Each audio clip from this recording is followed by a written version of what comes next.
Welcome to the second season of Operational Harmony, balancing business and mental well-being, where we achieve goals without sacrificing peace. Our host, Nikki, is the owner and founder of Nikki's Office, where she specializes in social media management, business audits, and business coaching. Her journey through mental health and entrepreneurship not only brings awareness, but also equips her with valuable coping skills. This unique experience offers a fresh perspective on approaching challenges and innovating in different ways. Let's introduce our guest. Well, hello, I'm Victoria Gallagher. I am the Law of Attraction hypnotist. I've been a hypnotherapist last 25 years and a manifestation law of attraction coach. Best-selling author, speaker, all those things. Okay. So I know what manifesting is. Well, I know two types of it. I know the granola bar response, and I know the other response where it's just, I have these things that I want to have happen. So I say, I am a CEO of a large company and stuff like that. And then there's the granola bar people where they sit and do the kumbaya thing and they're manifesting. I don't know what, but they're manifesting something. And I probably offended somebody and put your big girl panties on. It's not the first time it's going to happen. But those are the two I know it as. Is there a third that I don't know, or There might be more than three. The way I teach manifesting is it's all about getting into alignment and embodying the thoughts, the feelings, the vibration, the actions of the person who wants whatever it is that you want. It's just getting yourself into alignment. I wrote a book about it, and in the book, I talk about 8 manifesting conditions, and those are the conditions that you would need to line up with in order to bring about whatever it is that you desire. okay. So actually, I just saw, I think it's a bear, maybe behind you, the white one. Oh, up there? Yeah, That's a meditating cat. cat. But he looks like the kumbaya state of people. Yeah, so when you say the kumbaya, I take that to mean you mean the person who's sort of sitting around meditating all day and they're doing the mental aligning. Maybe they're doing the spiritual and the emotional aligning. But the problem with that person that I think you're defining or describing is they're not actually doing and taking the aligned actions. And when I say aligned actions, you have the other kind of manifester who is not checking in with their vibrational state, who's not checking in with, oh, am I thinking in the right way? Am I clear on what exactly it is that I want? But they're just all out there just taking action, action, action and saying, oh, I'm just putting all this stuff out there and nothing's really sticking and nothing's really working. And so the way I describe it is it's really a culmination of doing the meditation or whatever it is that you do to find your center and to get in touch with your deeper desire and your purpose and what it is that you're really meant to give to this world. And it is a giving, it's like a giving and a receiving. When you're really in alignment, you're usually like wanting to make a difference in some way in the world. Absolutely, it's okay to want the big house, want to manifest millions of dollars, want to manifest your soulmate, lots of money, whatever it is. But usually those things kind of come about because you're in touch with a larger purpose and you're making a contribution to society in some way, just like you are. You're making a contribution through your podcast. And as a result of you making that contribution to the world through your podcast, you receive some sort of reciprocal gifts as a result of that. You get to have the good feelings. You get maybe some business comes about as a result of that and on. Yeah, mostly when I say the granola bar people are the ones that are doing the kumbaya is they say they want to change the world, and good on you, right? Have your goal. And they buy all natural foods and all that good stuff because that's the only way you should eat, apparently. And then they don't actually do anything. They're not giving back to any place. They're not volunteering in any place. They're not working a regular job at, they're just not. But somehow they get through life, and I don't understand that part of things. But yeah, mostly when I think of a lot of the people who are like mindset, I think of that, of the, okay, I'm going to sit here and I'm going to get my chakras in a line or whatever, but they don't actually ever do anything. Yeah. You don't ever actually see them working or doing anything but like, I have to get my stuff in line. Like, okay, well, it's been 5 years since I known you. Maybe you should have had them in line by now. I don't know. How hard is that to do? Yeah, honestly, I can't say that I've met too many people that are like that, but I can imagine who you're talking about. And it does, that is something that it takes action. It takes actually that action is part of the word law of attraction. You can attract, but what you are actually attracting, what you're lining up with, is you're lining up with the guidance. I believe that you're lining up with ideas, inspired ideas to come to you. It doesn't just come about by sitting on your beanbag chair and meditating and then hoping for something to arrive on your front door. How it actually arrives is it goes through a process. First, you get really crystal clear on what it is that you really want. And whether it is that you want to make a difference in the world, or when you want to make a difference in the world, you are part of that world. So you're making a difference in not just what's out there, but you're making a difference on what's in here. And ultimately, you want to put yourself in a position. It's all kind of leading the thought, the desire, the clear desire, lining up with your thoughts, lining up with your feelings and your emotions, lining up with getting your beliefs. What you believe is ultimately what you're going to put out there. And then when you're all in alignment with all of that, then it's about like really receiving the intuitive guidance and receiving the ideas, the inspirations, the insights, the like lucky coincidences, the running into the right people, the resources showing up. And if you don't do anything with that guidance, then it just stops flowing and you're not really going to get anywhere. So it is about taking action on that guidance. A big fan of taking action. I'm a big fan of getting up and doing, because you can't always stay stuck. Nope. If you're always stuck, then maybe you're the problem and therapy and something else will help. But there's a reason you're always stuck, and maybe it's because you haven't figured out something that's going on in your own head. Well, usually I think stuck is you already kind of know the answer. You already know what you need to do, and you're just refusing to take action on it. That's usually why they're doing the same thing over and over and expecting a different result. Which is the definition of insanity, by the way. It is. Absolutely. So you said that you wrote a book. I've written a few books. It's called Practical Law of Attraction.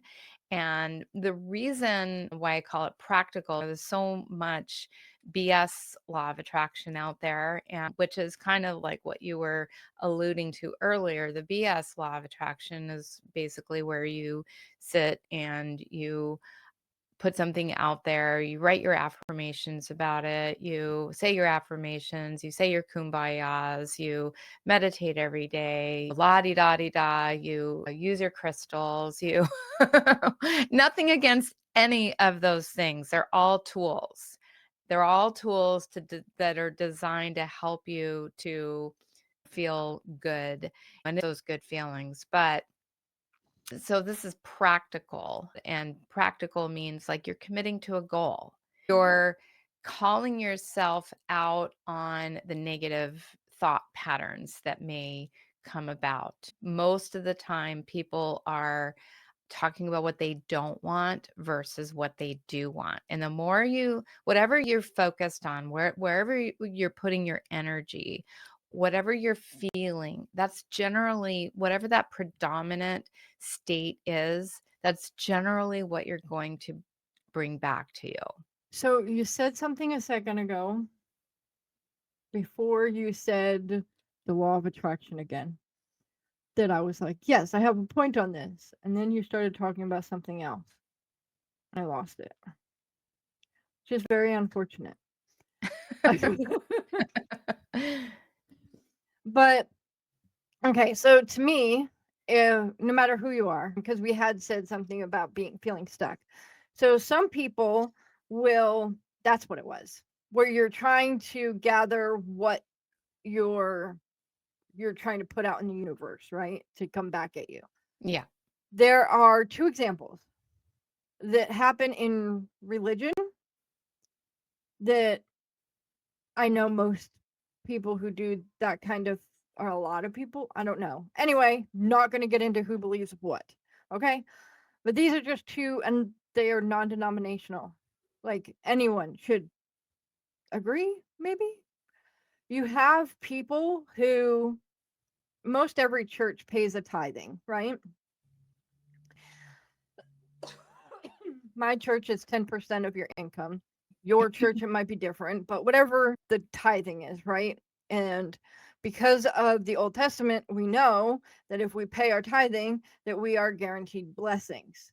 Except some people equate, I pay my blessing, and now they tell people, oh yeah, I paid my tithing and I got a check for the same amount the next day. Interesting. Like, how many times did that actually happen? Did it happen at all? I don't know. Some of those stories might have happened, right? But you get into a habit sometimes of hearing it so many times that you're, oh yeah, I had one of those happen. You didn't really, but you've heard it so much now that you think you have. And so you're saying it. And so it's like, well, if you pay your tithing, this automatic blessing comes back of you getting a check for the same exact amount. Not true. Correlation does not mean causation. Like, just because you pay your tithing doesn't mean that's why you got that check. You getting a refund on your tires is because you got a refund on your tires. I like whatever that. happened. I like that term. Correlation doesn't necessarily mean causation. I love that because that can be applied to so many things in society. And so I absolutely believe in that. Tithing is something I personally haven't really gotten into. I do want to. I think it's a great thing. But I do think that it's not necessarily that you put out $10,000 and then boom, you're going to get $10,000 back, or 20,000 or 30,000 or however much, Yeah. Catherine Pandora or Ponderosa or something like that. She's an older famous author. She talks about that a lot in her financial prosperity books. And I do think that there is something to the tithing, but I think it just goes much deeper. I think it really goes into having this extreme level of faith. And when you have that extreme level of faith, you're tapping into some deeper internal resources where your eyes are a little bit more open, your heart is a little bit more open, you're in a state where it's like, okay, you've put something out there energetically and physically and psychologically. And as a result of putting that out there, I do believe in the law of reciprocity, that when you give, people have a tendency to want to give back. And I do believe in that, but I just think it goes deeper.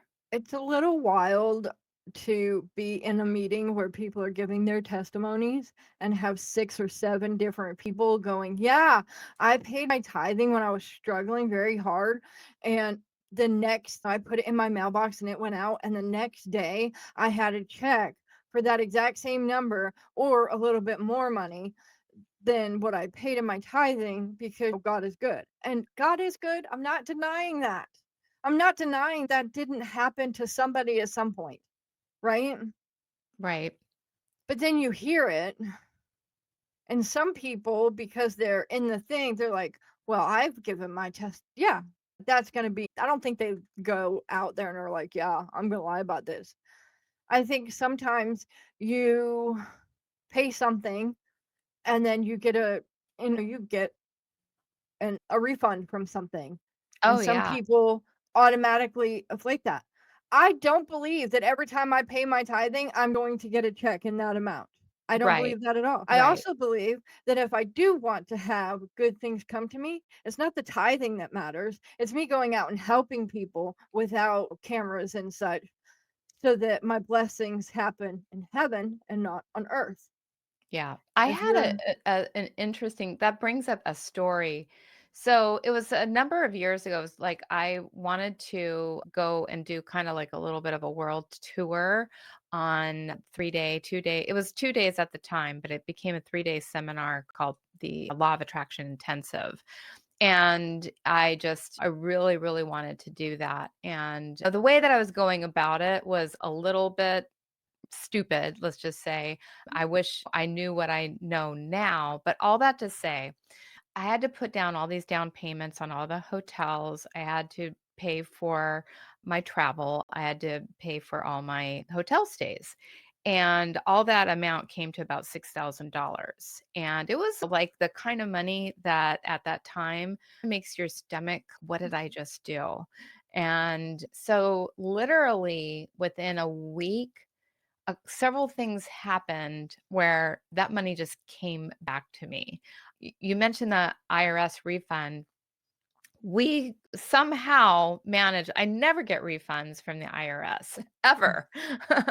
And somehow managed to get a $3,000 refund from the IRS. That was half of it there. And then the other half came from somebody just signed up out of the blue for one of my coaching packages. And boom, like within a week, I manifested that $6,000 back. And it was just, to me, it was like the sign from the universe that, like, wow, I just made a great decision. And I did. It just didn't have to be quite that expensive. There's other ways to do that. You don't have to invest that kind of money. But it was great because it was like everything was already paid for. Now, anybody who signed up for the class, that was going to be gravy over and above my expenses. Yeah. And see, that type of thing does really happen. I'm not saying it doesn't really happen. But I'm also saying it doesn't happen to everybody every time, if that makes sense. Absolutely right? makes sense. Bring your goodness and all that stuff, but also maybe be a little bit humble and acknowledge if that really happened, or if you just, that didn't happen to you. You just heard enough stories that it felt like it happened to you. Some people don't really look at that too much. Once it gets scrambled in their brain, they're like, oh, yeah, that happened this one time. No, it didn't. That wasn't you. The other point that I was going to make is, if for people being stuck Yeah.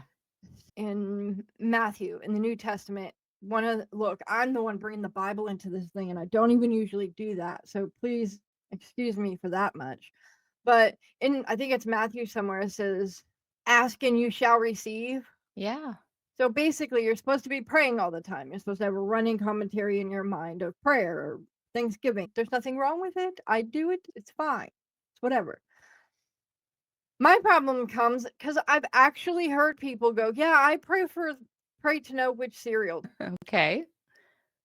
God doesn't give two craps about what cereal you eat. He really doesn't. That's a you choice. You have to make that. That nobody cares. Absolutely nobody but you cares what goes in your mouth. Or sometimes if you're praying for, do I stay in this job or do I go to this other job, right? There are people who are doing that. And they're doing the to and fro, which one's better? But they're kind of even and they pray about it and they kind of get a doesn't matter. Either one of them is good, right? So again, it's on you to make that decision. You get prompting, sure, of different paths you're supposed to take when that time is coming so that you can do it properly, especially if you're praying properly. Not properly, but praying at all, maybe. And yeah, did not mean to make that a sermon. Was not the point. The point is, like, if you're going to ask somebody for something, for help, understanding, whatever, maybe don't start with asking them with cereal help. Like, I need you to tell me what cereal to eat. Because you're probably going to get a I don't care. Try to just stay out of what people are praying for. That's their business. No, I'm not saying don't pray for whatever. Pray for whatever you want. But I'm Yeah. just saying that some choices we have to make. They are not a he's going to make it for us type deal. Right. All I'm saying. So cereal usually isn't going to affect your life enough for God to get involved. Probably Usually. not. Probably not. Job, yes. Pray about going to a new job. If he does the I don't know either one, then you have more thinking to do. Or he could say go to the other one.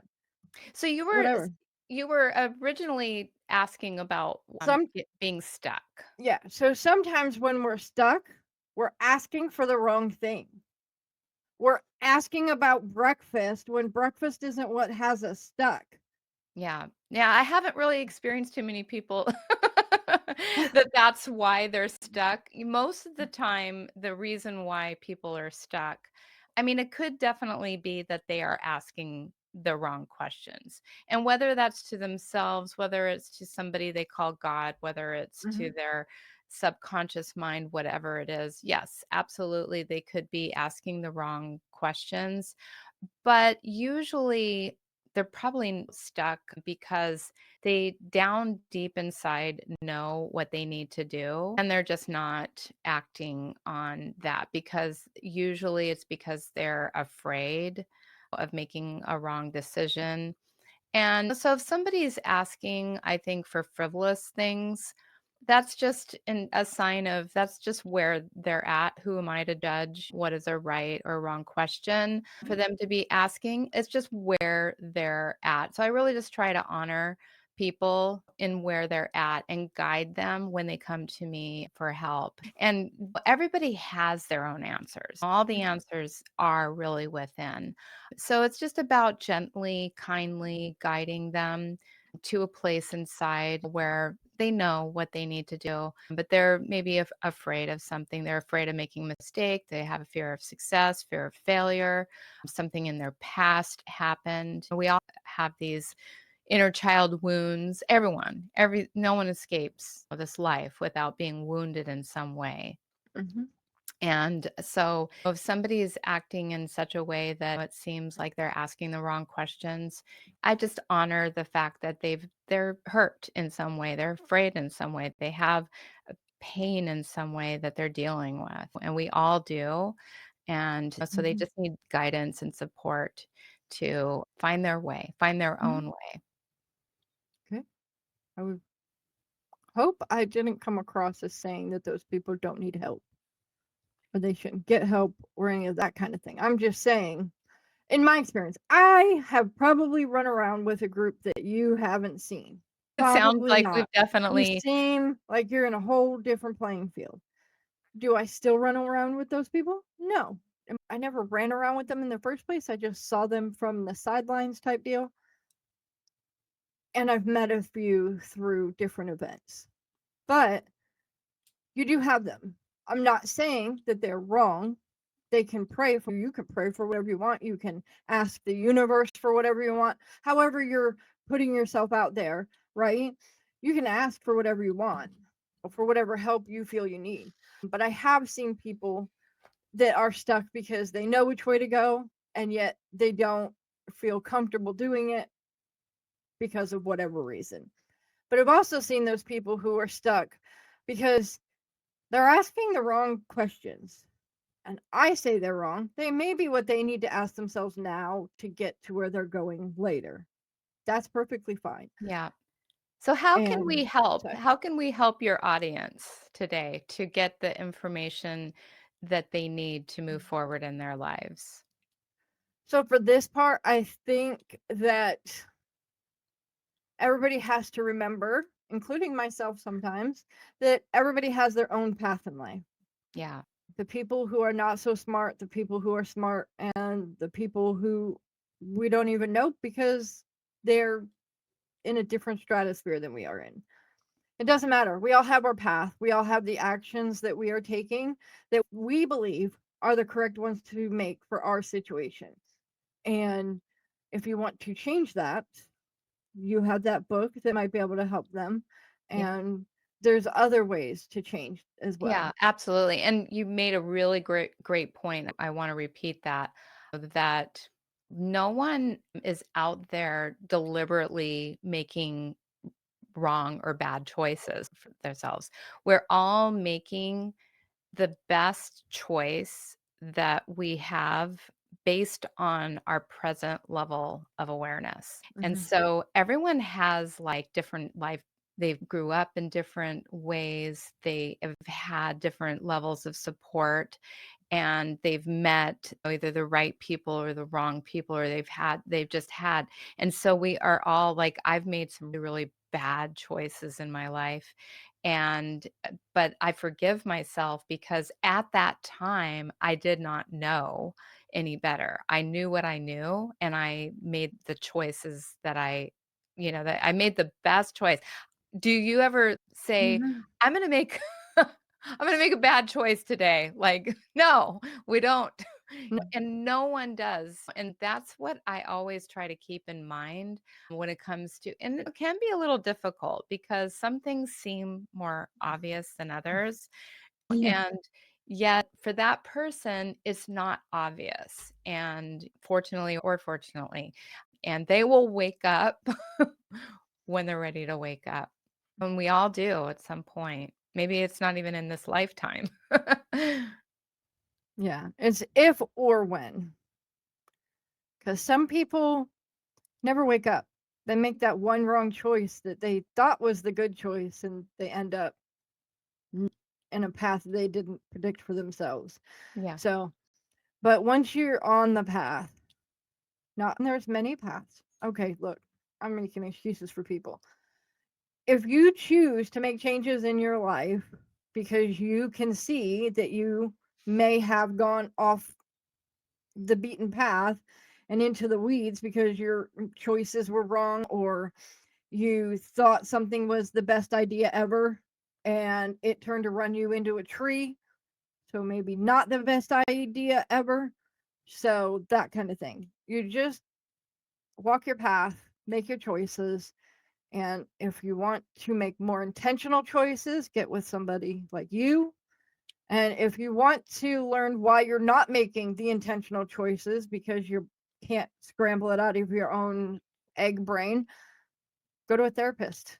They can help you, even short term, even on for a couple of sessions or whatever, figure out why you're always choosing the wrong choice, thinking it's the best choice. Because there And may be something in hypnotherapy there. can also help with that because most of the choices that we're making are Mhm. buried and are because of beliefs that we have and patterns that exist in our subconscious mind. So many of the things that we do, the decisions that we make are because our subconscious mind is running the show. I mean, our subconscious mind is over 90% of our mind.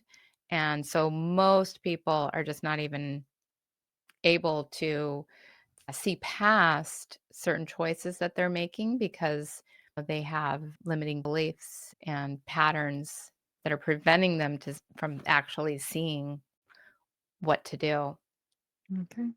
Mention your book again, and then we're going to switch topics. Absolutely. So my book is called Practical Law of Attraction. And it's about lining up with the 8 manifesting conditions to help you to manifest success and your dreams and your goals. And is that on Amazon? It is available on Amazon. Will you get me the link so that I can put that in the show notes in Absolutely. case people want to go buy it? Yeah, absolutely. Okay. So in the second half, we're going to be talking about the hard days. How do we get through them? Kind of what are some steps we can do to make sure that they're not as bad as we think they're going to be, that type thing. But as a caveat, I have not had the easiest of lives. If you listen to any of my other podcasts, you will have seen that I kind of overshare a bit. It's the thing that happens when you're talking to people and they mention a scenario in which you have actually been through. In this case, I have a very bad day coming up, and I know that for a lot of people, Christmas is a bright and wonderful day. It is a lovely day to be with family and friends. For some people, it is a day of remembrance of the family they used to have, the family that could have been, and it's very emotional for those people. Now, am I saying that if you are upset around Christmas time that you get to ruin everybody else's Christmas? Absolutely not. That is not anywhere in my handbook. Just because you are upset doesn't mean we go and try to destroy everybody else's happiness. They are allowed to be happy even if we are not. One of the things that I believe, like I said earlier, is that we need to get up and do, because staying in bed is not the option. That is a one-way ticket to a place that nobody should go, that nobody should ever make the decision to go to. And I say that as somebody with actively, passively suicidal thoughts. So I have the suicidal thoughts and my brain goes, oh, maybe that's the way I die. Oh, maybe that is. It's not, because I'm not doing it. I have a big firm wall that I have placed between me and that option. And so it's never going to happen. Good. So while listening to this part, obviously, you may be upset at some of the things that I say because they're different from how you believe they are or whatever. Just know that I am talking from my experience and my experience alone. I am not a therapist, have never stated that I was a therapist, would not like to be a therapist, because don't come whining at me. I know that I whine at my therapist sometimes, and she is very graceful enough not to tell me to go away. I don't have that kind of patience. I like people as long as they don't touch me. But in this case, because we're talking about hard days, you have to realize that I am talking more to people who have some distance from the event that is making the hard day. You don't just we're not talking about right after it happens and all that entails. That, yes, that is a bad day. That's probably a bad year or two, depending on how soon you get into therapy. Yes, that's bad. I'm not taking anything away from that. What I am saying is that maybe at the 5-year mark, when you can talk to somebody about the problem without sobbing, and you start growing in that way, getting more and more distance from it, that your bad days, the day that the event happened, the week that Christmas falls on, whatever the next holiday was for whatever reason, that you can still maybe put boundaries around yourself, but you can still make sure that you stay in touch and do the things you need to come out the other side, still you. Because it's very easy to dismiss everybody around you. And when you finally come out of the bat cave, you're not Batman. You're the moth-eaten rodent or whatever, because you've allowed the rot to settle. Not that anybody's a rat. My for instances are wild. Okay, so now that I have gotten that extremely awkward PSA out of the way, let's talk about bad days. Now, in my experience, for me, bad days are the anniversaries to events, holidays around that type of event. So, like Christmas is all about the family. And if you've lost a child, no longer have custody of a child, you've lost your parent recently, you've lost grandparents recently, it all changes how you look at family. And so you begin to kind of have it it's not quite as sunshiny roses as it used to be. So how do you handle that? How do you handle that bad day, that knowing that it's coming up? If you know it's coming up, which you should. Some bad days you don't know, because random Tuesday and you're just having a bad day. That's a bad day. You deal with it as it is and keep going. You have to have a couple things in place for a bad day. You have to have your grounding techniques in order. Mm-hmm. So you have either doing the 5 things, the things that you can see, things you can feel, things you can hear, things you can smell, things you can taste. That things you can taste thing is really hard for me sometimes, because I don't go around things that smell enough to make me taste them. I try not to. That's an asthma attack. But, and don't try 5, 4, 3, 2, 1 of each thing, right? Try one at a time if you are that bad off. I do cherry pickers. And the more upset I am, the faster my fingers will go. And the more I can't do something else, because I'm concentrating on making sure that the tips of my fingers touch the thumb, because it looks stupid when you start missing fingers and stuff. So it makes you concentrate. If you live alone and this is an anniversary date, maybe see if a friend will stay with you for the day. And that way you're not alone all day. It's very bad for you if you are having like a pre-planned bad day. That sounds like we just get to decide, oh, January 1st is a bad day because I don't like January 1st. No, that's not it at all. Those anniversary days and stuff, like these are in some people in your life will automatically know what some of them are, right? Because they get it. And so making sure you have somebody around so that you can't go too far down the deep, dark cave that has become your brain on that day, because it happens. I mean, you can have a bad day at work and have the deep, dark cave open up in your mind and you're deep in it going, I don't even know why I do this job. I can't do it. See, I screwed up totally today. I don't know why I even try to do this job, which is a false fallacy. It's one of those things where just because you mess up once doesn't mean you're always going to mess up, or that you don't know what you're doing. Okay? Can know exactly what I'm doing and still not copy the thing I wanted to copy to paste over to somewhere else, because I didn't quite hit the button quick enough. So it happens. You're going to want to make sure that like you do a checklist for each day for like at least 3 days before and 3 days after, to make sure that you're eating at least the 3 times a day, that you have showered at least once in those 3 days before and the 3 days after. Make sure you're drinking water. So set a goal of how much water you want to drink on those days, being realistic that you're probably going to sleep some, so don't stack it on. And here's the biggest thing ever.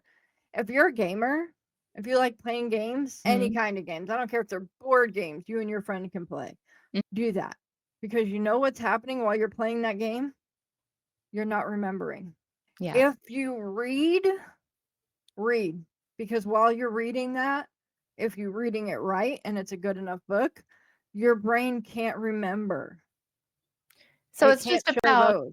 it's about practicing some self-care is what I'm hearing you say. A lot of self-care, but also staying connected with your support network, even though your first instinct is to be like, no, I don't want anybody around me. It's going to be a bad day. I don't want to. Yeah. So what we want to do on the bad days is self-care and distract, because maybe it's a Saturday that your day is on. You're not always going to be able to go to the therapist that day. And maybe what they've said at the beginning of the last week isn't really helping you cope to get through the end of this week, right? Yeah.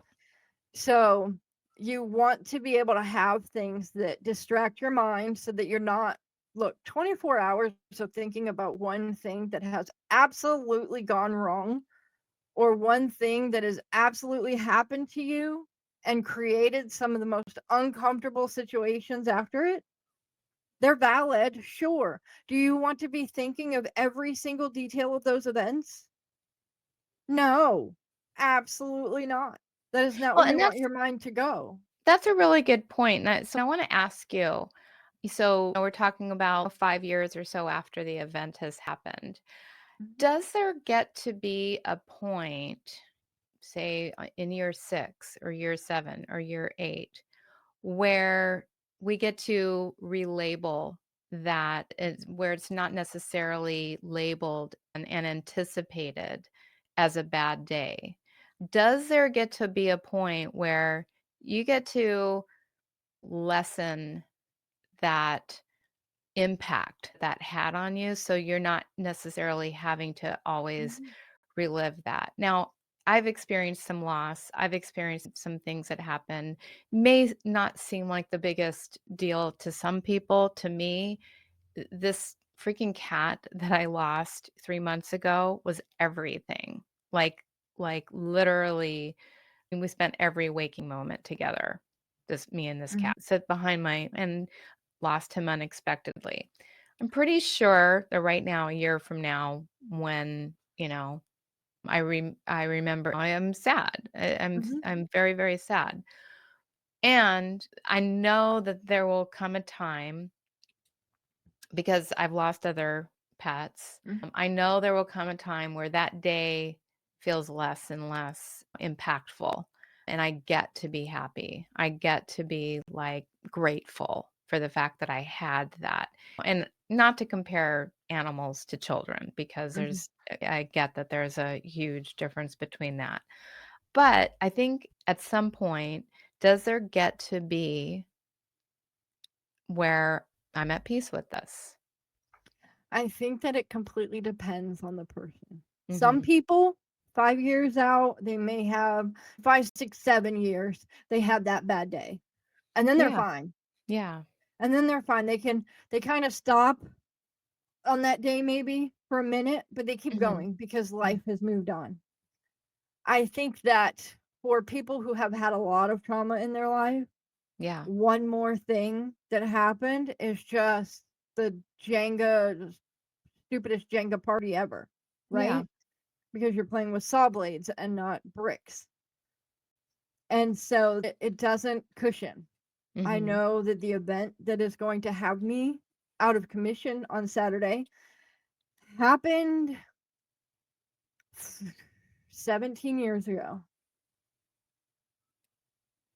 Has it made that bad day any better Mhm. since it's that long out? No, Mhm. because no, because of the type of event it was. Mhm. Absolutely not. Now, if, and usually, especially if we're talking about kids, it's less likely. Even in somebody who's healthy, they're still going to have that my baby died today type thing. And Yeah. it's not going to be okay with them ever because it's a thing and it happened. Obviously, that depends on age because if it's in utero, I'm not saying that it to have a miscarriage doesn't upset people, but it's less than if the person was older Yeah. and a full being on their own that you got to meet type thing. Yeah. Not putting anything that says this was worse than that's not how I'm playing it. Mhm. Somebody else can do that. Fight for all you want. I don't care. But I think the more normal you are, the more likely you're going to be able to put things on the shelf and maybe bring them out sometimes Mhm. when you want to look at them and still be okay with them Yeah. and put them back when they just need to make the pretty picture that is the colorful spines of the books of your life, right? Mhm. But I didn't grow up normal. I don't know who grows up normal because because normal isn't a thing, but I No, there's no grew such up thing as so normal. far. I grew up so far from what most people think you should grow up, how you should grow up, that I have a lot of trauma behind me. So Yeah. yes, after 17 years, I am still very upset. So here's a couple things. You want to remember to set realistic expectations. You are not going to a party on a bad day if you are still having those, if it's that bad for you, right? If you're okay and you kind of like, you just pause for a second on that day, then yes, you could probably go to a party. But Mhm. somebody who from like a couple days before starts to get upset and can feel themselves changing and being more upset as it goes, you're not going to a party. You're not going out to dinner. You're probably not getting out of your pajamas.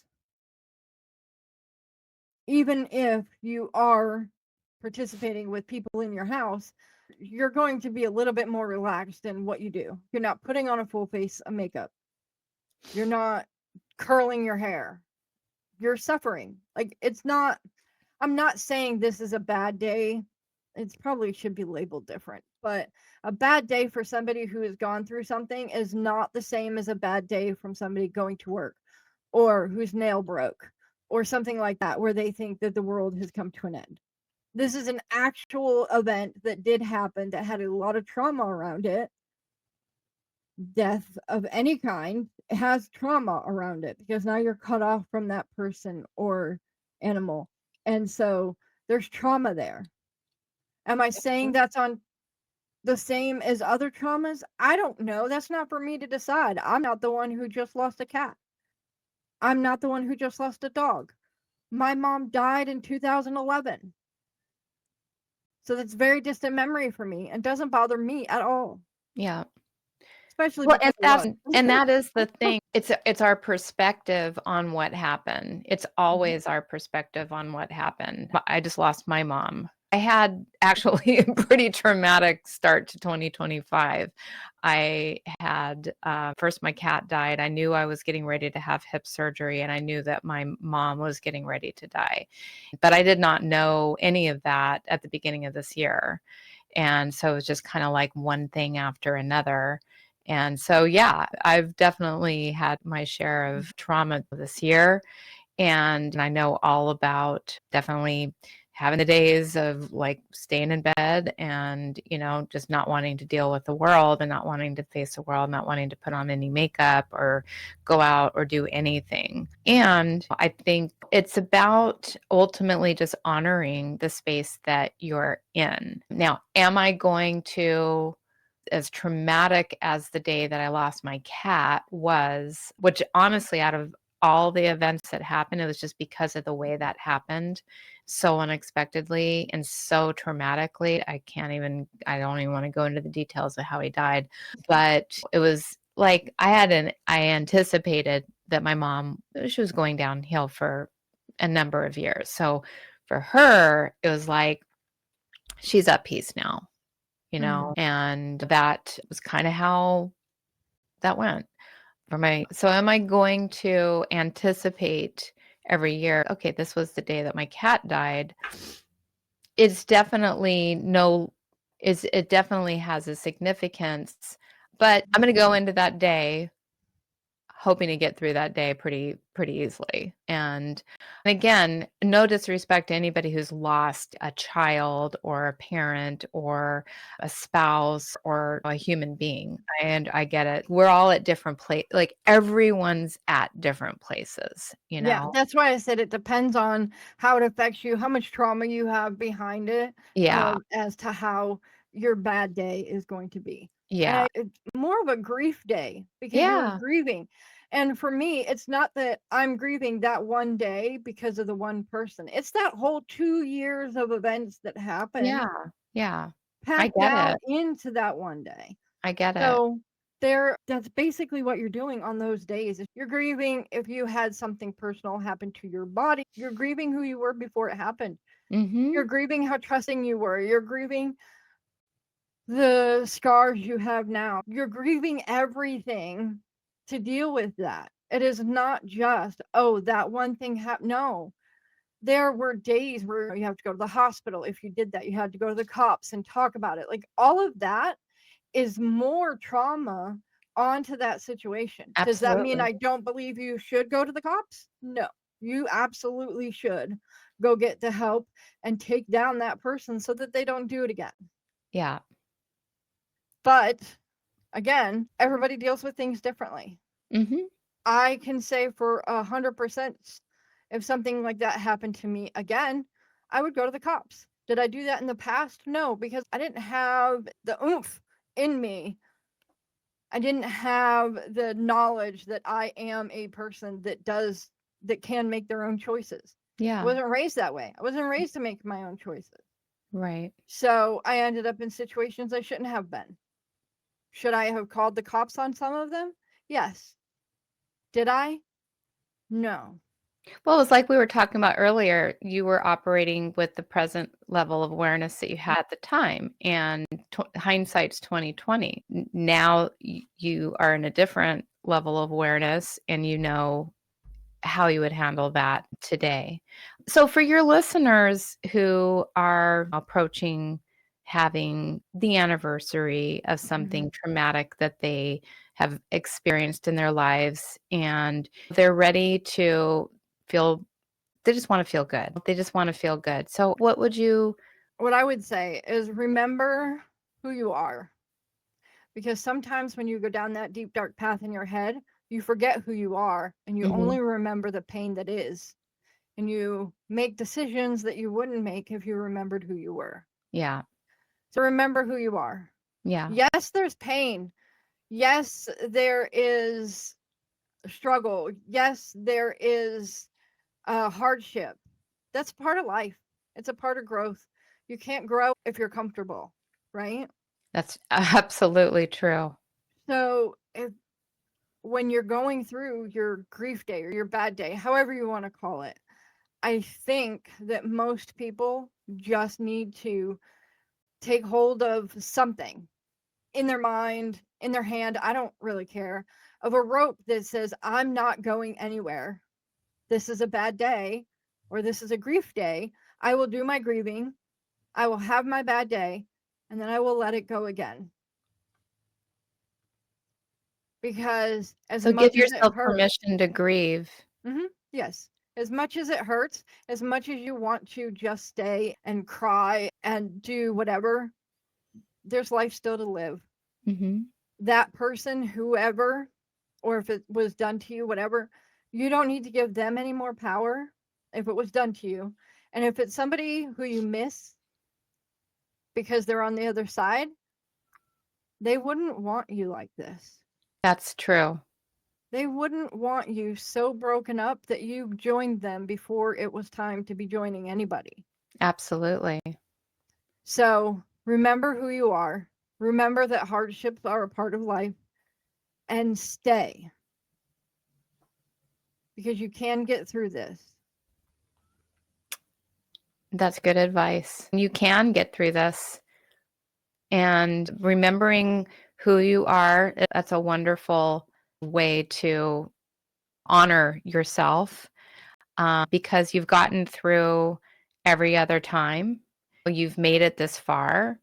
You can remember that you're strong, and that if you have been choosing to be happy every other day, today you can also choose. You can choose to allow this day to just kind of be a day of remembrance.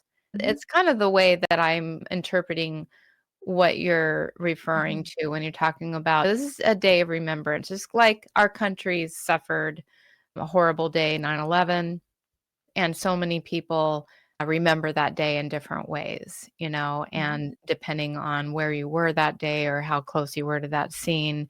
And a lot of people remember it very deeply.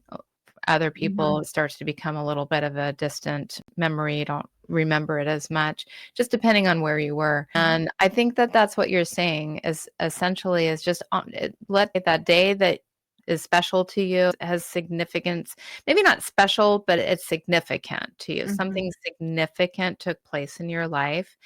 and you're allowing yourself a day of remembrance, and you get to remember that day however it feels most soothing to you. And soothing can mean crying all day, staying in bed all day. And soothing can also mean, hey, you know what? This time I'm going to go for a walk. I'm gonna allow myself to have 12 hours of grieving and not necessarily 16 hours of grieving. You can start to soothe yourself that way. It's different for everyone, and whatever you need to do to get through it. Some people never have the grief day or a bad day. Yeah. Some people are able to process because they've had a life where that was allowed and encouraged and all that good stuff. And I'm not knocking it. If you are raising a child, raise them like that so that they are resilient and they can walk through fires and not get lit on. Because there are those of us out here who were raised on a battlefield who can't get away from it because it's where we are. It's where we've always been. Kind of more comfortable there than anywhere else. So to end on a better note, if you are having a grief day, if that is the day that you are watching this, then I hope that this episode encourages you to stay and to make new choices each day that will lead you where you want to go, and probably being away from where you're at. Absolutely. Yeah.